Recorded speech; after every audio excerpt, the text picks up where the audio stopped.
আসসালামু আলাইকুম। আপনারা সবাই কেমন আছেন? আজকে আপনাদেরকে আমি একটা তাপবিদ্যুতের পিছনে একটা ঝর্ণা দেখতে নিয়ে যাব। যারা তাপবিদ্যুতে থাকেন বা আশেপাশে থাকেন তারা সকলেই জানেন এখানে তাপবিদ্যুতের পিছনে একটা ঝর্ণা আছে। চলেন দেখা যাক। এটা মূলত তাপবিদ্যুতের পিছনের রাস্তা। এই রাস্তা দিয়ে অনেকে গেছেন। এই রাস্তা সোজা ঝর্ণার দিকে চলে গেছে। অনেকেই রাস্তা দিয়ে আবার শর্টকাট মহামনির দিকেও যায়। এই রাস্তা দিয়ে আমরা ছোটোকালে মহামনি মেলায় যেতাম। আহা, কি সুন্দর বাঁশ গাছ, জীবনটা বাঁশময়। এগুলা খাইতে খাইতে জীবনটা তেনা তেনা হয়ে গেল। দেখেন কি সুন্দর রাস্তা। এই রাস্তা নিচ দিয়ে নেমে গেছে। কি সুন্দর গ্রামের প্রকৃতি। এখান থেকে যদি একবার পড়েন একদম সোজা নিচে, আপনাকে খুঁজেও পাওয়া যাবে না একদম। এগুলো হচ্ছে তাপবিদ্যুতের বয়লার। এখান থেকে বাষ্প উৎপন্ন হয়। দেখেন কি সুন্দর। এটা মূলত মহামনি যাওয়ার রাস্তা। এখান দিয়ে আমরা মহামনি মেলা যেতাম। এই তো চলে আসলাম সে কাঙ্ক্ষিত ঝর্ণা। কিন্তু এই কি, ঝর্ণার পানি কই?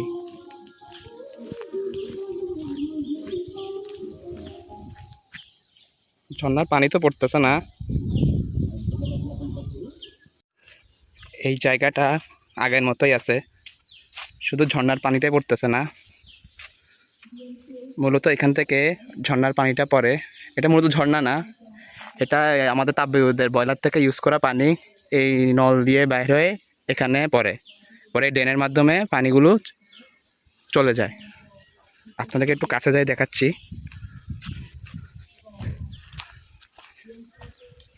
কি নোংরা পানি দেখেন।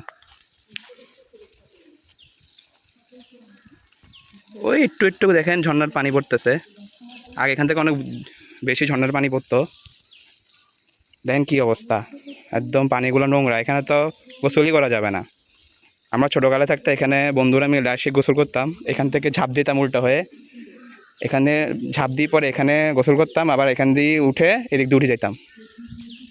সেই স্মৃতিগুলো এখন মনে পড়ে গেল। এখানে মনে হয় আর কেউ গোসল করে না। এই পানিগুলোতে গোসল করে মানুষের ত্বকে অনেক সমস্যা দেখা দিত, চুলগুলো শক্ত হয়ে যেত। মূলত এই পানিগুলোতে এই বয়লার থেকে কেমিক্যাল ইউজ করা পানি এখানে পড়তো, এই জন্য আমাদের ত্বকে বিভিন্ন সমস্যা দেখা দিত।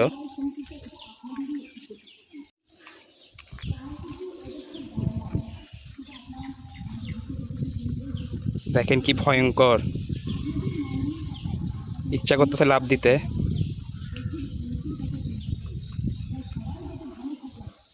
কিন্তু লাফ দিলে এখন বাঁচবো নাকি মরবো সেটা জানি না, এটা সম্পূর্ণ আল্লাহ জানে। তাই আমি এখন লাফ দিচ্ছি না।